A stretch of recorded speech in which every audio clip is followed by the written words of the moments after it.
Hello friends, welcome to my channel. ये हम जो वीडियो का एग्ज़ाम था 2018 वाला, उसकी अभी एग्ज़ाम डेट तो नहीं आई है, लेकिन हाँ ये हो सकता है कि इसका एग्ज़ाम जल्दी ही हो।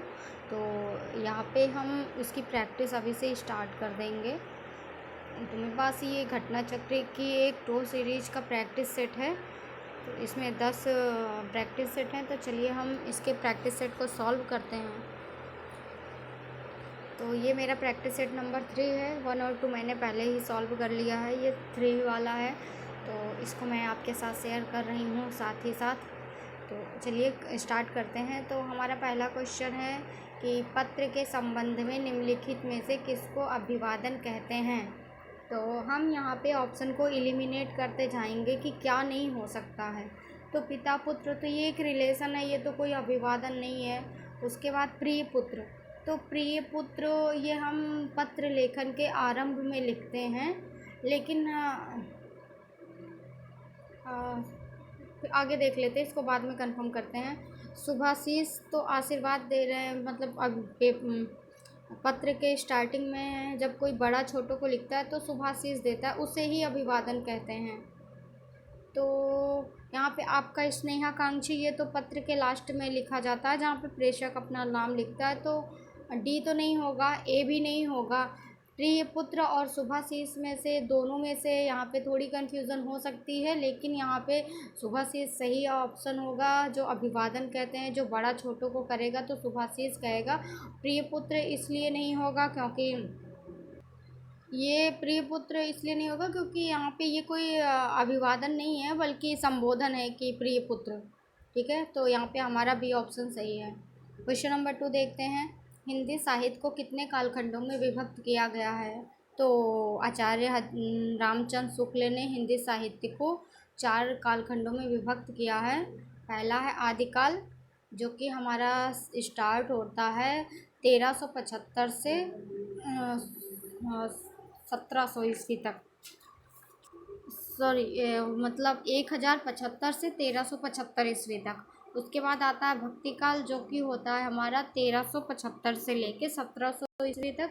और उसके बाद आता है रीतिकाल, जो होता है 1700 से 1900 ईस्वी तक। उसके बाद आता है हमारा आधुनिक काल, जो कि होता है 1900 से 1980 ईस्वी। ठीक है, तो थर्ड क्वेश्चन पे चलते हैं। कवि शब्द किस शब्द का एक वचन है। तो यहाँ पे कवि का बहुवचन हमसे पूछ रहा है इनडायरेक्टली, तो इसका हो जाएगा कविगण। फोर्थ क्वेश्चन देखते हैं। निम्नलिखित में से कौन सा स्वर समृद्ध है। तो यहाँ पे समृद्ध में ई, बड़ी ई, छोटा ऊ और बड़ा ऊ आता है, तो सी ऑप्शन सही है।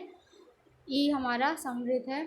पांचवा क्वेश्चन है कि सन्यासी की शुद्ध वर्तनी क्या है। तो सन्यासी की शुद्ध वर्तनी हमारा सी ऑप्शन हो जाएगा, जिसमें ऊपर बिंदी और आधाना दोनों रहेगा। ठीक है, सिक्स क्वेश्चन देखते हैं। निम्नलिखित में से शुद्ध वर्तनी वाला शब्द कौन सा है। तो अध्ययन तो आप सभी लोग जानते होंगे कि इसमें से सी ऑप्शन सही है, बाकी सारे गलत लिखे हैं। सेवेंथ नंबर है कि सावधान का सही संधि विच्छेद है। तो सावधान का संधि विच्छेद होता है साधन अवधान, तो डी ऑप्शन सही है। एट्थ नंबर देखते हैं। दिगंबर का सही संधि विच्छेद है।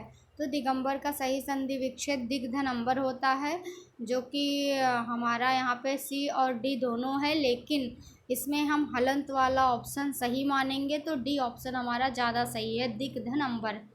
उसके बाद नाइन्थ नंबर देखते हैं। रातों रात शब्द में समास है। तो जब ए सेम अर्थ वाले शब्दों का रिपीटिशन होता है तो वहाँ पे अव्ययी भाव समास होता है। जैसे रातों रात, अभी यहीं पे दिन और रात होता अलग अलग अपोजिट होते तो यहाँ पे द्वंद्व हो जाता, लेकिन ये एक सेम रहते हैं तो अव्ययी भाव समास होता है। 10th नंबर देखते हैं। सतसई किस समास का उदाहरण है। तो सतसई सात से रिलेटेड है, इसलिए यहाँ पे हमारा द्विगु समास हो जाएगा, जो कि संख्यावाची होता है। प्रज्ञ में उपसर्ग है तो प्राधन ज्ञा होता है, तो इसमें प्रा उपसर्ग हो जाएगा। 12th नंबर देखते हैं। निम्नलिखित में से किस शब्द में उपसर्ग का प्रयोग नहीं है। तो प्रतिधनिष्ठा, बी नंबर को हम प्रतिधनिष्ठा नाम से प्रतिधनिष्ठा से तोड़ सकते हैं, और सी को अधिधनकार तोड़ सकते हैं, डी को समधनकार तोड़ सकते हैं, लेकिन ए को हम प्रश्न को नहीं तोड़ सकते, इसलिए इसमें हमारा कोई उपसर्ग नहीं है, तो प्रश्न में उपसर्ग नहीं है। 13th नंबर देखते हैं, बैठक शब्द में कौन सा प्रत्यय है? तो बैठ धन का होता है, तो इसमें का प्रत्यय लगा हुआ है, तो डी ऑप्शन सही है। 14 नंबर देखते हैं, निम्नलिखित शब्दों में से तत्सम शब्द कौन सा है?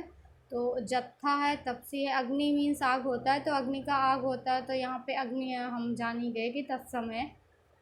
15th नंबर देखते हैं, निम्नलिखित में से कौन सा शब्द तद्भव नहीं है, यानी कि तत्सम है? दांत, आँख, कान, अधर। अधर मीन्स होंठ होता है, तो ये हमारा तद्भव नहीं है, तत्सम है अधर, यानी कि बी ऑप्शन सही है।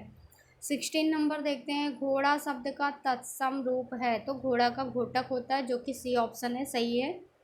17 नंबर देखते हैं, तद्भव शब्द का चयन कीजिए, तो सुर है, गति है, निडर है, कमल है। तो यहाँ पे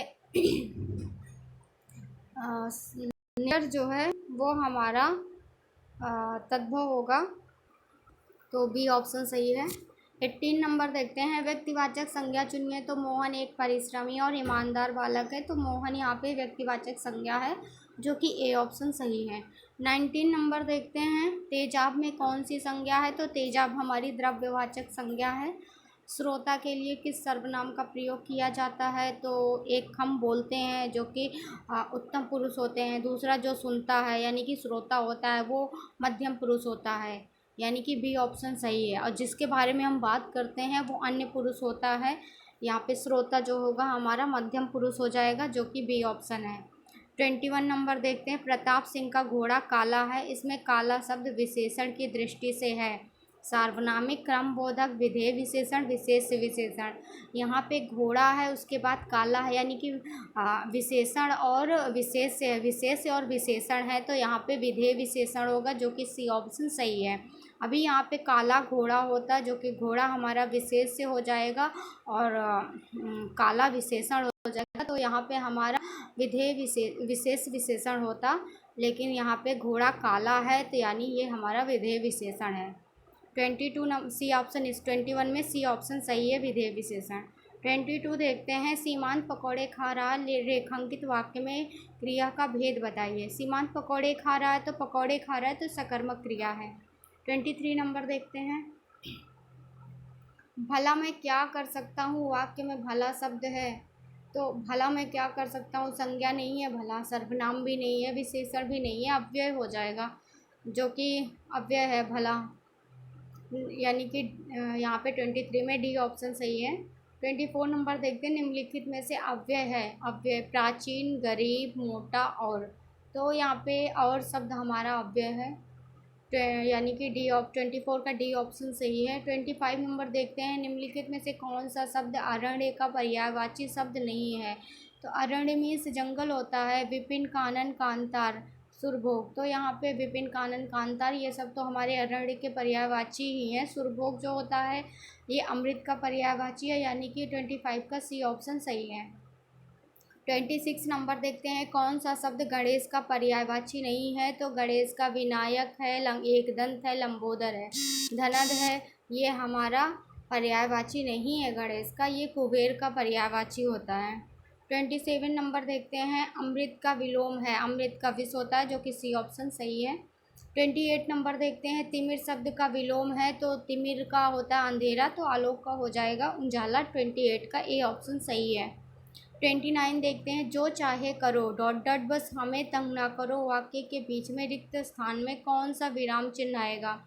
तो जो चाहे, तो यहाँ पे अल्प विराम लगा, करो करो यानी कि एक वाक्य हमारा पूरा हो गया है, तो यहाँ पे पूर्ण विराम नहीं आएगा, क्योंकि पूरी तरह पूरा नहीं हुआ है, तो यहाँ पे अर्ध विराम आएगा, जो कि 29 का बी ऑप्शन सही है। 30 नंबर देखते हैं, भारत में निर्धनता निर्मूलन कार्य, तो इस वाक्य को पूरा करना है, तो भारत में निर्धनता निर्मूलन कार्य प्रशंसनीय गति से नहीं हो सका है, तो यहाँ पे सी ऑप्शन सही है। 31 देखते हैं, जो भेदा या तोड़ा ना जा सके उसे अभेद्य कहते हैं, ए ऑप्शन सही है। दुर्भेद उसे कहते हैं जिसे कठिनाई से तोड़ा जा सके। और फिर 32 देखते हैं, जिनमें जानने की इच्छा हो के लिए एक शब्द है, तो जिज्ञासु होता है जिसमें जानने की इच्छा होती है। 33 देखते हैं, आग में घी डालना मुहावरे का सही अर्थ है। तो आग में घी डालने का अर्थ होता है सी ऑप्शन, क्रोधी को और अधिक उत्तेजित करना। 34 नंबर है, तू डाल डाल में पात पात का अर्थ है। तो इसका अर्थ होता है चालाकी का जवाब चालाकी से देना, जो कि डी ऑप्शन सही है। 35 नंबर देखते हैं, अंधी पीसे कुत्ता खाए लोकोक्ति का अर्थ है। इसका अर्थ होता है अयोग्य शासन के कारण कुप्रशासन, यानी कि बी ऑप्शन सही है। 36 नंबर देखते हैं, यद्यपि मोहन धनी है तथापि बहुत दुखी है। तो ये वाक्य कैसा है? सरल वाक्य, साधारण है, संयुक्त है कि मिश्र है? तो यद्यपि मोहन धनी है तथापि बहुत दुखी है, तो एक वाक्य दूसरे पे आश्रित है, तो यहाँ पे मिश्र वाक्य हो जाएगा। 37 नंबर है, आचार्यों ने कहा है कि अहिंसा ही परम धर्म है, संरचना के आधार पर वाक्य भेद बताइए। तो आचार्यों ने कहा है कि, जो कि वाक्य अधूरा है, अभी पूरा नहीं हुआ है, दूसरे पे आश्रित है, इसलिए यहाँ पे भी ये मिश्र वाक्य हो जाएगा, यानी कि 37 का डी ऑप्शन सही है। 38 देखते हैं, जो मिठाइयाँ पसंद हो आप खा लो, शुद्ध वाक्य है। तो इसका शुद्ध वाक्य हो जाएगा, जो मिठाइयाँ पसंद हो उन्हें आप खाइए, डी ऑप्शन 38 का सही है। 39 देखते हैं, आम खाया जाता है में कौन सा वाच्य है? तो आम खाया जाता है, तो ये कर्म वाच्य है, जो कि कर्म पर प्रभाव पड़ रहा है। 40 नंबर देखते हैं, ने किस कारक का चिन्ह है? तो कर्ता ने होता है, तो कर्ता का ने चिन्ह होता है। 41 है, छत से ईंट गिरी वाक्य में कौन सा कारक है? तो छत से ईंट गिरी ये अलग होने के अर्थ में है, तो अपादान कारक होगा, जो कि ए ऑप्शन सही है। 42 नंबर देखते हैं, निम्नलिखित में पुल्लिंग शब्द कौन सा है? रचना की जाती है, प्रार्थना की जाती है, पत्र लिखा जाता है। तो यहाँ पे लिखा जाता है, तो ये पुल्लिंग हो जाएगा, पत्र हमारा सी ऑप्शन सही है। 42 43 देखते हैं, जिन भाववाचक संज्ञाओं के अंत में हट होता है उनका लिंग होता है। तो कैसे वाक्य बना के हम इसको प्रयोग करके देख सकते हैं, जैसे घबराहट होती है, स्त्रीलिंग हो गया। हड़बड़ाहट होती है, तो ये भी स्त्रीलिंग, यानी कि हट लग गया तो स्त्रीलिंग हो जाएगा वो शब्द। ठीक है। 44 देखते हैं, अगरबत्ती की सुगंध से थकावट दूर हो गई, निम्नलिखित में से इस वाक्य में प्रयुक्त काल बताइए। तो यहाँ पे अगरबत्ती की सुगंध से थकावट दूर हो गई, तो ये हमारा पूर्ण भूतकाल है। अगर यहीं पे हो जाता हो गई है, तो ये पूर्ण वर्तमान होता, लेकिन यहाँ पे है लास्ट में नहीं लगा, इसलिए हम उसे पूर्ण भूतकाल मानेंगे। 45 नंबर देखते हैं, मीठा अमरूद में मीठा विशेषण किस कोटि का है? तो मीठा एक गुण है अमरूद का, तो गुणवाचक विशेषण है।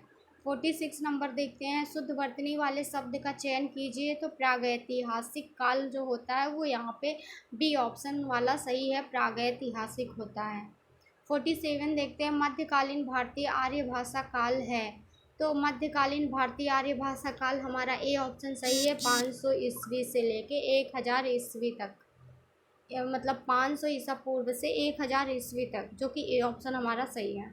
48 ऑप्शन देखते हैं, इनमें से किस विद्वान ने अपभ्रंश के लिए पुरानी हिंदी शब्द का प्रयोग किया है? तो चंद्रशेखर शर्मा गुलेरी, यानी कि डी ऑप्शन ने पुरानी हिंदी शब्द प्रयोग किया है अपभ्रंश के लिए। 49 देखते हैं, पृष्ठांकन का अंग्रेजी अनुवाद क्या होगा? तो अमेंडमेंट जो होता है वो संशोधन होता है।